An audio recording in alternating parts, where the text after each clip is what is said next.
Hey everybody, it's your friendly neighborhood Jerry Rasco, and I am here with you today to go over another issue of The Amazing Spider-Man as we review it together. Thank you so much for joining. Thank you if you are a subscriber. I appreciate it, and a follower of this playlist, this channel. Thank you so much for the support. If you are finding this new and you are interested in seeing my reviews of The Amazing Spider-Man going all the way back to Amazing Fantasy number 15, make sure to subscribe and check out the playlist I have here. We talk about every issue and we dive into the art of each issue, talking about the tips, the tricks, and the techniques that the artists use to bring these stories to life. So if you're a fan of comics history, or an aspiring artist, this is a video series that I think you will enjoy. So today we're going to look at The Amazing Spider-Man number 44. We have just gotten through a multi-issue story arc featuring the Rhino, John Jameson Jr., and the introduction of Mary Jane Watson in the flesh. So after months and months of teasing, and so now we're moving on to a new storyline, but we are bringing back a past recurring villain. So we're in familiar territory. It'll be very interesting to see where Stan and John Romita Sr. go with this title and with this issue. So without further ado, let's jump in and take a look at it together. Okay, so here we have the cover to The Amazing Spider-Man number 44, and as we can see, we have the Lizard with us today. So Return of the Lizard, even though back in Amazing Spider-Man number 6, I believe, we saw the Lizard and we saw what we thought was the cure for Kurt Connors, aka the Lizard, but apparently that was not to be the case, and we're going to find out why. Looking at the cover here, I really like this. This is an excellent cover. Anytime you have a dark background when you're dealing with characters this bright and this vibrant, I think it's a very good idea. You have obviously the white of the lab coat and the bright green of the Lizard. Of course, Spidey's red really pops off the page. So again, something that's going to bring a reader to the book to say, ooh, catch my attention and see what's happening. I do also want to point out a nice composition thing here. So again, we've talked about this in previous episodes, but again, for anybody who's new or if you missed it, composition is the term that refers to where all the elements in the page are put in relation to each other. So there's an infinite number of ways that you can compose a drawing or for something like this, obviously a cover of a comic. But one of the best ways to do it is to stick with sort of a geometric shape or pattern, because people's eyes will recognize that, their brain will recognize it even subconsciously, and it doesn't have to be complete, but the more you have of that, the more pleasing it is to the viewer. And what we have here is a very circular, so I'll walk through how that works, but you have a circular composition. Other classic famous compositions are the triangle or pyramid, or the inverted triangle or pyramid. Those are nice, where you have objects of focus on each of the 3 points. That helps move the characters around. Diamond is also nice, and things of that nature. So shapes, recognizable patterns that maybe we don't understand that we see, but again, our brain recognizes this as human beings. We search out patterns. That's why we see things like faces in clouds and stuff like that. So what you've got here in terms of the circular pattern is there's a lot of stuff going on, and it all depends on where your eye lands first. But when you first turn and look at this page, odds are good you're going to hit somewhere in this red area, possibly Spidey's foot. And some of that is because of the way that it's positioned in that composition. You have the curvature of the Spider-Man in the bright white, which ties to Spidey's leg. Your eye comes down from the red, and you can go in either direction, but from here we might go down to the right, because we typically move clockwise, which would be right to left. And down around his arm, you have his hand, the webbing comes down, we see the Lizard, we see the swoop of the clothing, which takes us to this dark half circle. See how it follows along on the side there to his tail, back around to the dark circle here. So dark elements are always going to pull you in almost like a black hole, right? It's a shape, it's a space that indicates depth and area behind there. So you've got all that. You've got the tail coming around to this dark circle, which leads into this dark top, which is basically Spidey's on the inside of a tunnel, right? Of a sewer tunnel. And so now back to Spidey's leg, which again takes us back up and to the foot. And now you're back around in this circle. So composition in using a shape, a circle, again, diamond, triangle, whatever, just naturally helps the reader's eye move through and see the whole thing and not just focus on one element here. So that's how composition can work for you. And this is a terrific example of a very nice circular composition. I also always like the opportunity when you use something, even though it's just black, you can tell there's little divots here where the stone seams would meet, much like this circle here. So we're using just a shadow of a architectural element to frame what's going on in the image. Great, whether that's a building, a statue, tree limbs, branches, and leaves, anything you can use as part of the environment to frame your image is always going to help you out. So again, great composition, great stuff, terrific cover. As I always do, let me point out, this is a PDF scanned copy of this comic. So this comic came out in 1967, and then in 2004, Marvel got copies of every issue, put them on a flatbed scanner, scanned them, and then sold it as a, back in the day, CD collection. They later used DVDs for other collections, such as like the Hulk, the Fantastic Four. I think there's an X-Men collection. I have the Hulk and the Fantastic Four one. So that's why when we see this, we're going to see yellow pages. You may see things like offset printing errors where the colors kind of don't line up perfectly. You'll see all these old ads, and that's because, again, this is actually the image of a comic that was made in 1967. This splash page is terrific. If you're a fan of the channel here, you know I like a splash page that jumps into the story.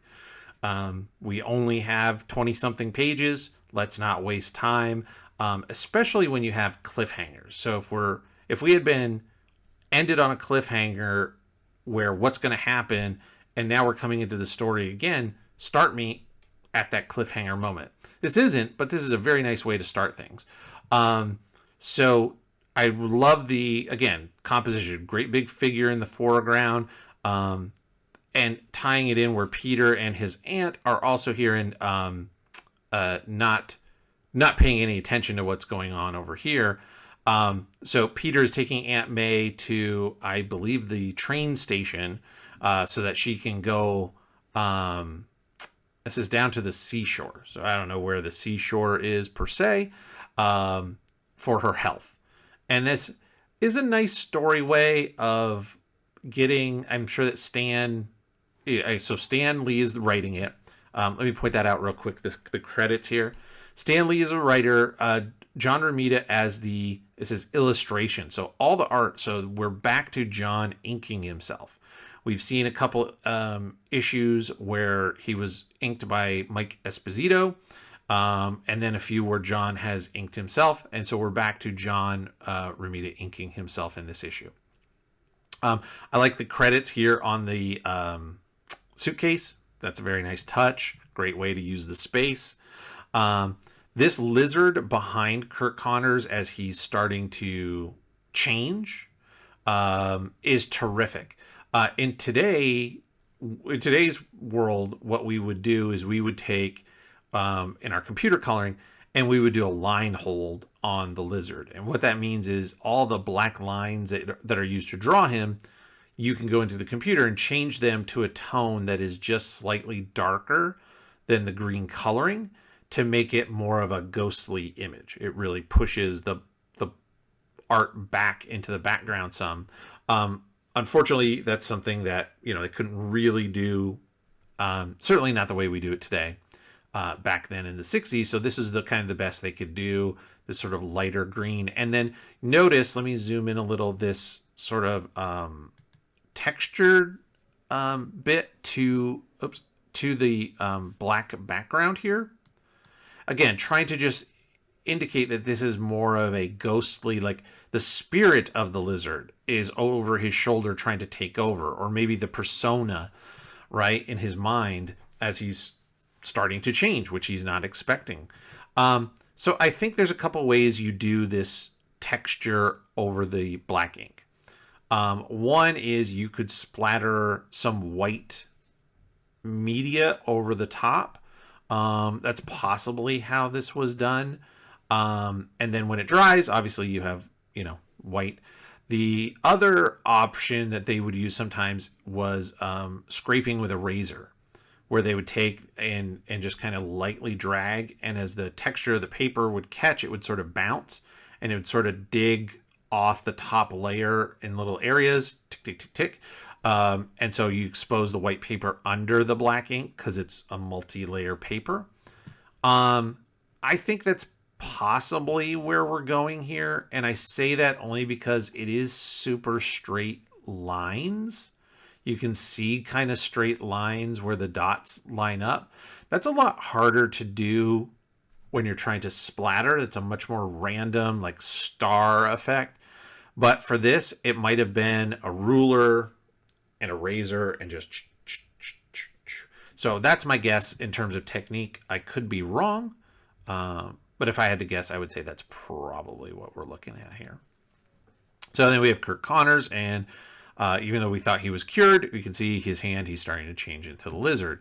And then it goes away. But what happened, if we remember, he mentions here, he helps Spidey develop a chemical to dissolve the Rhino's costume. And so what his concern is that exposure to more chemicals and fumes might have re-triggered the chemicals and things in his body that turn him into the lizard. So we have his wife and son are back home, and he was there to meet them, but he's starting to change, so he runs off. I very much like these panels here. I think they're great, especially the movement. So great, like lunging, and of course, I mentioned this is a question. He has this coat, and so the coat flowing helps really sell the motion as a very sudden and furious motion. Also, of course, always going left to right. If you want to show action, if you want to show energy, fast motion, you would have your characters almost always going left to right. It's, again, just a psychological storytelling technique that we use here in Western culture because we read from left to right. So we look at things moving from left to right as forward, progress, energy, etc. The note that I had here was, does this guy wear his lab coat everywhere all the time? Like, I get you're a scientist, but you're coming to pick up your wife and kid at the train station. You could possibly, just wear a regular jacket. I mean, Peter's wearing a jacket. It's not crazy. But this guy wears a lab coat everywhere he goes. So I guess he's very happy to let everybody know he's a scientist. So he flees off down into the train tunnels where nobody can see and fully becomes the lizard. And so I think this is a really nice half splash page. Personally, I think it'd be tough because I do like these pages here. If there was a way to kind of get these two top pages on this previous page so that the page turn would be this big reveal of him fully lizardized again, I think that would have been kind of cool. But it's a very nice splash page. Great job of filling up the panel with the figure. And I also noted it's a very good job of rendering and drawing this character who is not easy and honestly is not super well defined in his first appearance by Steve Ditko. The way that Steve Ditko drew him is very malleable, I'll say, through that first issue. So if you go back to the episode we did on Amazing Spider-Man number 6, you'll see the lizard. And sometimes the face is very smushed. Sometimes it's more elongated. The number of scales around, sort of varies from panel to panel. Sometimes it's very dark. Sometimes it's very light. The position of the eyes isn't always the same. It's just a character built on a bunch of lumps and bumps, which is very hard to be consistent with. And that's one of the things that I've noted is John Romita, for good or for bad, is certainly very consistent with the way he draws characters, and one of the ways that he does that typically is simplifying. We'll talk about that later, specifically with Spider-Man, but he really does sort of break some characters down into their core elements, which makes it a lot easier to draw. So the lizard is back again. Great depiction of the lizard. The face looks very lizardy. It's very nice. Peter sees Aunt May off, and now he's like, okay, what are we going to do here? He's got 1,000,010 things to do. He notices the Connor family, and they seem something's wrong, but they don't know Peter, they know Spider-Man. So he decides he'll ask him if they need some help as Spider-Man. And of course, they talk about how Kurt's supposed to meet them, but there's no way he'd be late. But what if he changed into the lizard again? And so, Mrs. Connors is very upset, and Spidey is offering to help. And this is where I mentioned, because it's very clear here in this face. Oh, and again, I'll zoom in. John has really, he's at the point where he's really dialed in on the costume and the web pattern on the costume. He's made it much larger, and again, more consistent. This face really sells it to me. You've got your clear 2 lines down the center, 2 from the corners of the eyes, 2 from each side of the eye, and then 3 across the forehead with 1, 2, radiating web pattern. So you've got the center one around the eyes, 2, that's all you get on the bottom of the face, and then a 3rd one at the top. So very consistent, very solid, but it's good. I mean, that's one of the things. It does make it a lot easier to draw Spider-Man over and over and over again. It makes it easier for other artists to come in and draw consistent Spider-Man. And of course, it also helps when it comes to things like merchandising. Again, much easier to have a consistent design.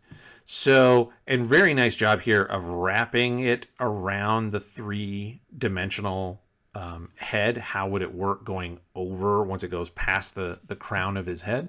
Very nice. Same thing over here. I feel like this is a very solid form underneath that mask, which is great. Very nice as well. Just a little storytelling. She points out where she thinks Kurt ran off to, and so Spidey turns to follow where she's pointing. The turn of his head and the slight angle of the eyes. See how this eye is, maybe it's not on purpose, but this eye is slightly lower, almost like he's raising an eyebrow, And so slight body language stuff is great storytelling. And that's a terrific example there with that face. I think it's very, very good. Also, like some of these swing poses of Spidey. Again, John Romita feels like starting to get a hang of how Spidey moves a little better. This is a pretty good swinging pose. And I like this one where he's, kind of jumping off the wall, shooting his webbing. Very, very nice stuff there. We have a recap of what happened. And as I mentioned, I think it's somewhere in here. It tells you. Here we go. 6. This is so when he changed into the lizard. That whole those issues are Amazing Spider-Man number 6. So we have the recap of what happened, and Spidey, doesn't want to ruin their hopes. So he's like, "You guys go home. I'll take a look around. I'll see if I can find him." So now we get into some story stuff. Peter, of course, needs some money. He sees Betty, and it's very clear that everything is over between him and Betty Brant. He's just as happy for her to marry Ned Leeds. That's great. He talks to Jonah about, can I get some pictures? You're going to pay if I get some pictures of Spider-Man and the Lizard. And then you've got Frederick Fosberg, or Foswell. And this is a guy that goes back to some of the earliest episodes, or earliest issues of Spider-Man, and he's still involved. And I'm very surprised they kept him around as a side character this long. I certainly didn't remember Frederick Foswell as a reoccurring character when I was a kid. This is still a few years before my time, but yeah, not a character I remember much about at all. So we'll have to see how much longer Frederick Foswell sticks around. Pete runs into his classmates, of which Flash, of course, is being his usual jerk self. Harry's being nice. Gwen also seems a little torn. She wants to study. Flash is heading off to the army. And who shows up but Mary Jane? And, of course, everybody is blown away. And for whatever reason, she's still interested in Peter. And not exactly sure why. But she's into Peter, and everybody is shocked, including, it seems like, maybe Gwen. And so we've got a little MJ versus Gwen for the first time. So we'll see where that goes. Obviously, if you know history, you know where things kind of that turns. But we'll look at it together. Art-wise, not much going on. This is, again, what you would call all talking heads. So how do you make it interesting? Talked about this a lot in past episodes. Pacing is one. So you see a lot of small panels, all the same size in a grid format. That gets us moving quickly through the story portion. You add a little bit of background so we stay consistent with where we are. So they're in a booth in the diner. And then the other part is you move the camera around. So, we see Peter from sort of behind or to the side. Now he walks in. So the camera has moved inside and we see him coming into the diner. Now we have a slight down shot. So the camera is up above looking at the group. Pete slides into the booth, so now the camera's behind him. So every image is a camera move. One of the things you can do if you're an aspiring comic artist and this is something that you're struggling with, how do I tell a story and move the camera around? When to move the camera? How to move the camera?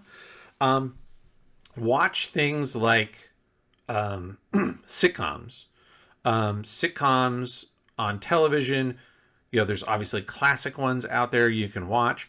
Anything that has a multi-camera show, that's usually what a sitcom is, usually like 3, I think, or 4 cameras, so that they can switch angles regularly.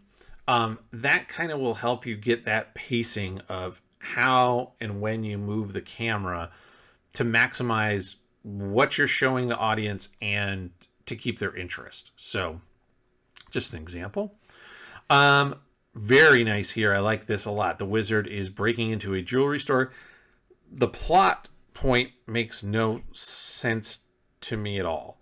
The Lizard still wants to populate the world with lizard people. That's his job. He wants to get rid of humanity and have lizards, and he'll be in control of all the lizards.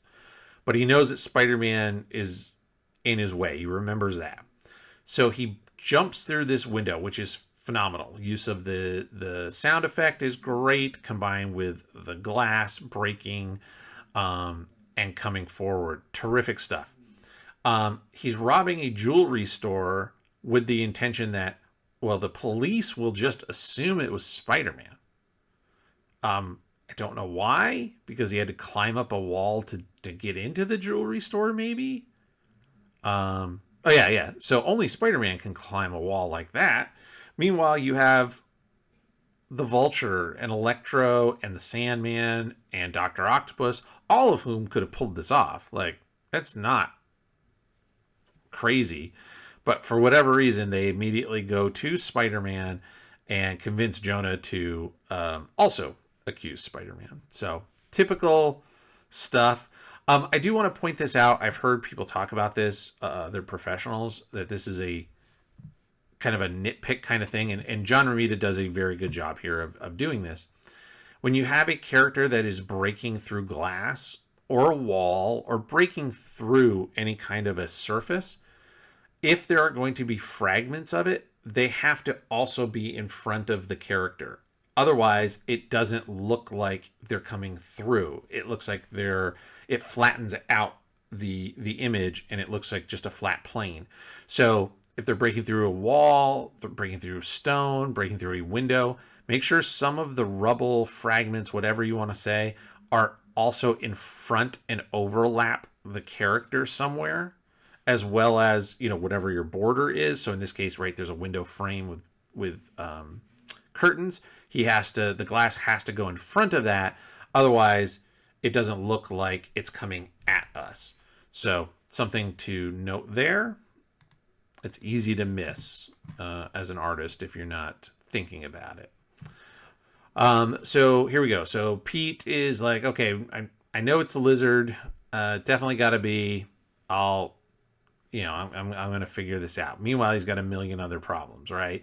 But I do like, this is a cute little bit of storytelling. He calls the Connors, and as Spider-Man tells her, I got it. Don't worry. I'll take care of things. I'll figure things out. But he does it by taking his mask, which is off, and just holding it over his face like a handkerchief, because the mask muffles his voice. And so if he called without the mask on, she might not recognize the voice as Spider-Man. I don't know if that's in the script or not.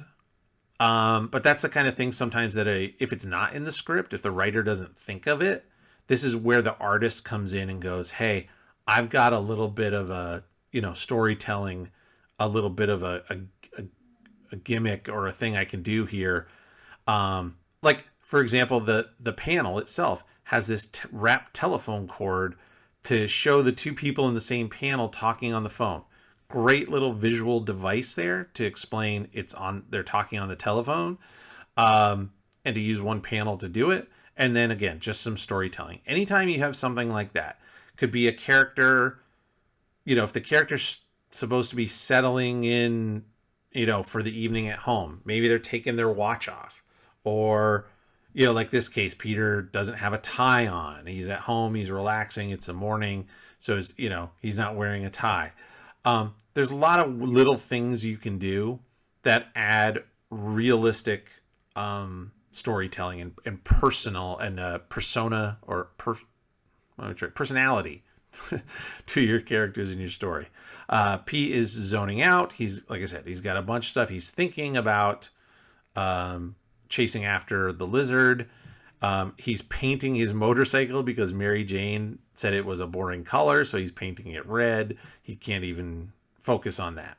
So finally, when it gets dark, he starts swinging after the lizard. Again, great. This is a great Spidey swinging pose. This is not how Daredevil would swing. This is not how, other characters, maybe even a Batman. This is a terrific pose, and I feel like we're really getting the hang of how Spidey moves. So terrific stuff there. Leaps in, nice action shot here of leaping in and grabbing the lizard from the blue. I think that's very, very nice. A great body posture. And again, that left to right action, that movement of coming across the page is terrific. Same thing, then the lizard flips Spidey off, which is excellent. And they start fighting. So these two pages, my notes, I just put, it's good action. It's interesting, right? Spidey's trying to punch him, but the lizard is very, very tough. And so he grabs his tail and he's trying to use the tail against him because it's, off balance and that kind of thing. He even is, behind him, wrapping his own tail around him, trying to hold him, and appeal to the Kirk Connors side of him. But very, very nice posture, very nice movement. The lizard stuns him and then takes off down the manhole into the sewer. This Spidey right here is excellent. So this close-up of him stunned but recovering is awesome. I love the ink lines, very, very heavy because he's close to us, and it is on the bottom. And again, your weight of your line can add weight to your figure. So if we know the light is coming from the top down, and we want to show that Spidey is struggling to lift the weight of his own body off the ground because he's been stunned, make that line here heavy. Make the great shadowing underneath so we know how close. He's not close to the ground. He is close to the ground. He's just pushing himself up. But very, very nice inking work on this figure. I like the up close figure. And again, we've talked about this many times now with John Romita, and one of the things he likes to do are these anchor panels. So a great way to end a page with some drama here of, is the lizard going to escape, is to have this nice big wide format panel. He is not. Spidey leaps in after him, which is terrific. And the choreography is also getting a little better. We've talked about that. Steve Ditko was a master of making sure that, if Spidey is, leaping forward with one hand, or if his weight is on one hand, he can't lift that hand to punch. He would be punching with the other one and twisting around, or things of that nature. But this is good. Spidey's grabbed the lizard with his left hand and the tail, and the tail is still wrapped around him in Spidey's right hand, and the tail is still in his hand. Terrific. Here the choreography, he dives forward, again grabbing the lizard's tail and flipping him around off the ladder. Very, very nice choreography. So I think that works. Terrific. I really like this leaping out of the manhole cover. Again, Spidey isn't going to just climb like a regular person and boost himself. He's going to use that leaping agility that is something that's unique to him. And so great, again, just storytelling with your character, making sure your character does what your character does. You could draw a million different ways of somebody climbing out of a hole. This is how Spidey gets out of a hole. So very nice work there. Now we get back down to it, more just fisticuffs.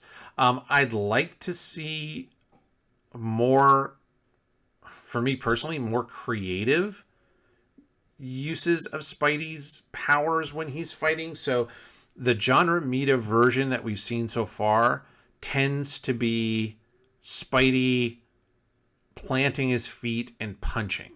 Very traditional superhero stuff. Whereas if you go back and look at some of the earlier episodes, some of those Steve Ditko fights, he might be balancing on one hand and punching with another hand, or kicking at a bad guy's ankle to knock him off balance while he's also punching him with the other hand. There's ways that Spidey can be more agile, but here he's just kind of lining up and just, superhero punching. Obviously he saves himself with his webbing, so he doesn't fall. And then this image at the bottom I thought was very good. One thing I think is pretty interesting. This reminded me very much of the cover to issue number 6. So in issue number 6, Spidey is hanging upside down by his webs in a stone tunnel, and the lizard is climbing down head first after him. I don't know why his coat doesn't flop down over his head as it should. Maybe because he's moving so fast. We'll chalk it up to moving fast. But if he's not falling, that lab coat should be, gravity should be pulling it down. The other thing I thought about this particular pose, it very much reminded me of one that I've seen of Todd McFarlane. So, for future reference, anybody who, if you're not if you're not a fan of Spidey through the 90s, through the late 80s into the 90s, Todd McFarlane was the artist on Amazing Spider-Man, and then a book that was just titled Spider-Man. Made a huge splash with that book and became one of the most popular artists of all time, primarily initially through Spider-Man, then his own creation Spawn. But I know I've seen an image very similar to this. The way the feet are drawn, the angle, the way the web lines are held by the fists, again, very much reminds me of a Todd McFarlane image there. And then the lizard uses his tail, cuts Spidey's web, and now he's got nowhere to go but down. And of course, webbing solves everything. So he makes a web mattress. So apparently webbing can be slightly flame proof. It can be it can be buoyant. It can float over the swamp in the first lizard stories. It can apparently be squishy enough to be somewhat of a mattress, though he is injured. And fortunately, there's a doctor watching, and the doctor runs out to look at his arm and determines he has sprained his arm, probably his shoulder. And so he tapes it up like a makeshift sling to help Spidey out a little bit. So he's able to head off with one hand, but he's in some trouble. Thank goodness Aunt May is not around, because otherwise she's clearly going to notice that Peter is injured. So I like the injury. One of the things I like is that a sprained shoulder from falling and landing on your shoulder is a realistic injury that most people could kind of relate to. It's something that could happen, has happened, or someone it's happened to. Falling and hurting your shoulder isn't crazy. So I like that idea that it's a realistic injury that helps people relate to Spidey. Even though he has superpowers, he's not invulnerable like a Superman. And then also how he has to now maintain the illusion, and how is he going to maintain this idea of Peter also being injured the same time Spider-Man is injured? What's he going to do? How's he going to address that? I don't remember at this point in time seeing this a lot in comics. I don't remember the Human Torch running around with a cast on his arm for, a month because he broke his wrist. Or Daredevil maybe with, throughout his back, swinging around or something like that. I don't remember seeing it. I'm not going to say it hasn't happened and that Peter is the first hero to have to nurse an injury, but it definitely makes Spider-Man more relatable as a character and a hero. So he's going to try to figure out what he's going to do. He convinces Aunt May everything is fine, of course. And then the phone rings and it's Mary Jane, and she wants to hang out with Peter some more. She's doing a dance at her school and has invited Peter. And of course he has to say no for a couple reasons. One, if he shows up with a injured shoulder, it might throw off his secret identity. Also, he's got to focus on this lizard problem. So now we have the classic woe is me in the dark ending of the issue with Peter. He's got the secret identity he has to deal with. He needs money for Aunt May. He's got to help the Connors family and stop the lizard. What is he doing? And, is it worth being Spider-Man? And this seems to come up, every couple episodes. Peter deals with this situation and has to decide, does it make, is it worth it? So that is the end of the issue. Let's cut back to the desk and we'll wrap everything up. So there we have it. It is Amazing Spider-Man number 44. It is the start of a multi-issue story featuring the Lizard. So it's very exciting there to see where this is going to go. I would give this, I think it's a good issue. It's got a lot of good stuff. I didn't have a ton of things where I was really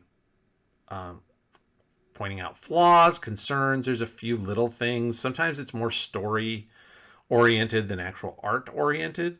So I would say overall, I would give this a very solid 7 out of 10. I think it's a very good issue. I'm looking forward to see where it goes as far as all the plot threads we have, what's happening with Gwen Stacy versus MJ, what's happening with Peter and this injured shoulder. The Lizard's tough enough. How is he going to overcome now a handicap? It's another great storytelling element that we'll talk about in the next episode. So there we go. Thank you again for checking out the video. I hope you enjoyed this time together as we reviewed the art of Amazing Spider-Man number 44. Thank you for joining me. Please don't forget to subscribe and to hit the notification bell. These videos, I try to put them out every Monday at 8 a.m. You don't want to miss one. So thank you, and we'll see you next week with more Spider-Man. Thanks.